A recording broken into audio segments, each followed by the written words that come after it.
What's up, guys? Welcome back to the channel. If you're new here, hello, my name is Chad, and today I'm going to be going through and showing you a whole bunch of different ways to get your kicks to punch as hard as humanly possible in the mix. Honestly, I don't use all these techniques together at the same time because it's just not necessary, but I'm going to show you a whole bunch of different ways, and you can mix and match and see what you guys come up with, what you guys think is best for your mix, and yeah, hopefully you learned something. So yeah, guys, for this video I'm going to be using a combination of two kits, my Ghostbuster drum kit, link for that down in the description below, and a upcoming collab loop kit I got with Manso. Super fire. I'll preview some of the loops in there, and that will be out here in the next couple weeks. And I'm probably going to do a giveaway for that, or maybe a beta. If we get this video to 1,000 likes, I'll give you guys the option between which one you want. Maybe both. If I'm feeling good, I might be. So, alright, yeah, let's get into the video. Alrighty, guys, let's get into the video. I don't want to keep you guys here long, so I'm going to go ahead and pull up a loop here from Manso and I's upcoming loop kit, and I'm just going to pick one and make a beat super quick and without any of the tricks I show you. I'm going to do each trick individually, stack them on top of each other, blah, blah, blah. So you're going to see. Alright, let's find a loop.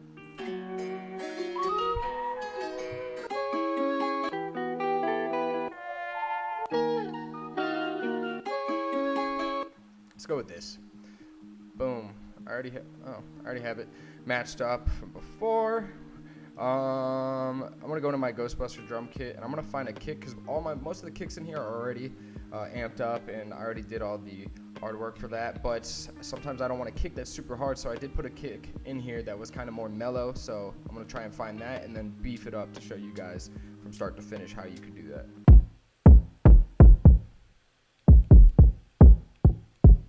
So like this one's a little softer than the rest. So I'm gonna go ahead and bring that in. Let's do this really, really quick. It's not important. Clap.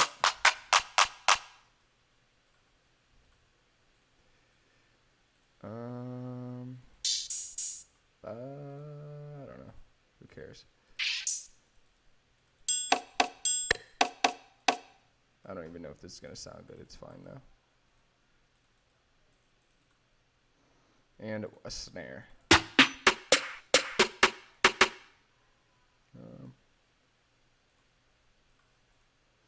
And all right, let's see how it sounds.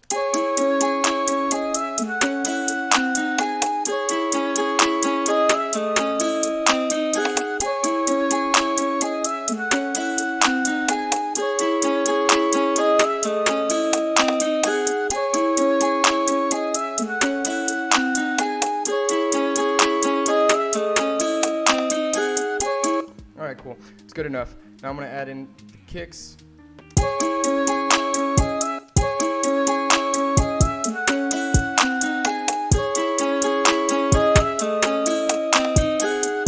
Alright, cool. First thing you could do, turn up the velocity. Real beginner stuff here. Makes it a little bit louder.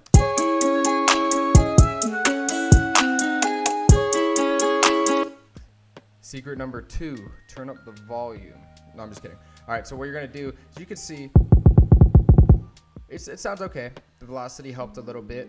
You can normalize it. I already have all the sounds in my kits normalized, so they're as loud as they can be without clipping off of just the actual sound itself. But you come over here into the pre-computed effects, and you got this EQ here, which stands for equality, which makes all the kicks equal. You can make them all hard, equally smacking. You can see it changes the frequency and makes it hit harder. And boom, you got something to work with. So right there, you already made it a little bit harder. Next thing, we could bring all this into the channel. I keep hitting caps lock. You bring all this in the channel. For this, I held shift and I dragged all the way down. Come over here, channel routing. You could do shift control L. I'm gonna put the melody in the mixer too. And you can add a soft clipper, any type of soft clipper you want, it doesn't matter. I already have one that I kind of have set up. It's a T-Rex one, but any normal soft clipper, any of that stuff helps. And what this does is it allows your kicks to, I don't know, it just helps that make sure that your stuff doesn't clip hard. It makes it distorted. So even though that it's way up here, it's not really clipping that hard. It might be a little distorted. I'm going to turn it down a little bit and turn up the merge just so it's all kind of in the center, the kick.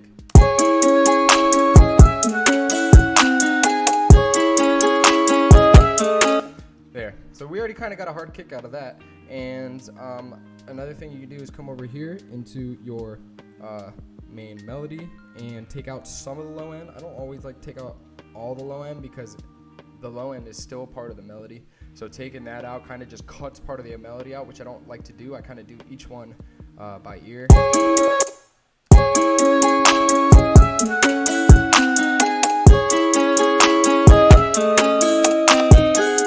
Okay, so there we go. We already got it sounding pretty hard. What else can we do?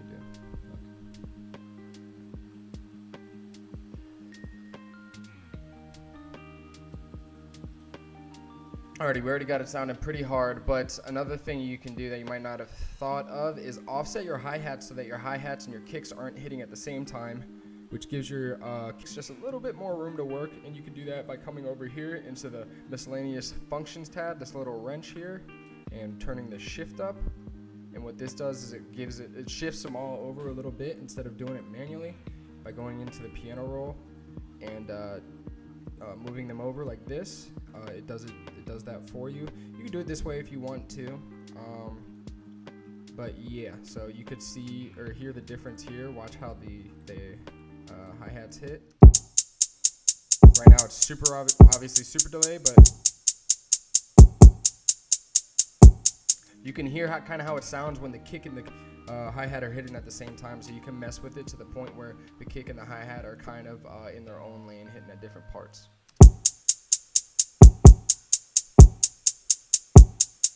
So right there, it sounds pretty good, and this also gives it a little bit of bounce too, if you like that Wonder Girl bounce. I don't always do this. Like I said, I use a lot of these things sparingly that I just showed you, depending on the track and what kind of vibe I'm going for. If I want that like real hard trap vibe, I will actually do this a lot. I do this most of the time just because this also gives the hi-hats a little bounce while also giving the kick room to hit real hard. Other thing you could do if you want to is you could sidechain the kick to the melody. So every time the kick comes in, the melody drops out a little bit. I use this one also pretty sparingly, but if your main goal is to just get your kicks to just be smacking really, really hard, this is a great way to do it. You could come over here and link the controller, peak controller, input, invert it so that it goes down, because if you had it at the default here, the kick makes when the kick comes in, the melody shoots up. So for here, we're going to do inverted, so the melody drops out a little bit when it comes in, and yeah, then you can play with everything from here. You can see when you mess with the bass, it is linked right now to the melody, so you need to make sure that that's just kind of leveled where you want it to be. And here, I'll just show you by doing it. You see how it drops out real hard? Let me put all the sounds on. So for that, you want to turn the volume down and then the decay. This is how fast the decay happens. So if you do it all the way down here, it takes forever to come back up. It doesn't even come back up. The more you move it up. So I just want it to be super fast so that the kick just has that extra room to work if I'm going to use this method.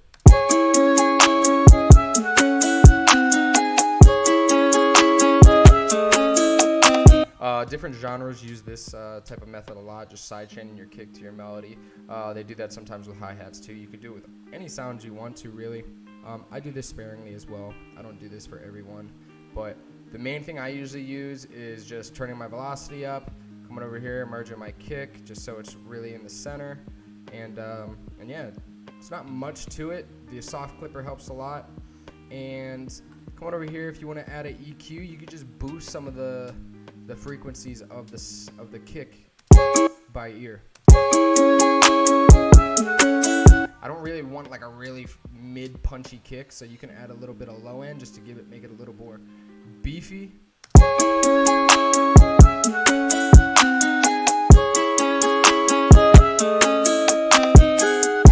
And then there you have it. It's really not much to it. These are just some things. I know I did it like rapid fire for this video. I didn't want to keep you guys here very long. So I hope you did find something that you might not have used, even though it might have seemed like remedial because I just went through it fast. Hopefully I did show you maybe something new. yeah, hope you guys liked it. If you did, please drop a like and subscribe. Consider that. I got a lot more stuff coming in the future. I'm gonna get way better with my upload schedule here. I just been so busy with going to LA. I'm actually still packing. I need to do my pants right now. Boy's in his undies right now because everything's in the laundry getting ready for tomorrow, my flight at 4 a.m. It is currently 6:45 and I'm rambling, so video's done. All right, peace. Perfect. I count up so much money lately.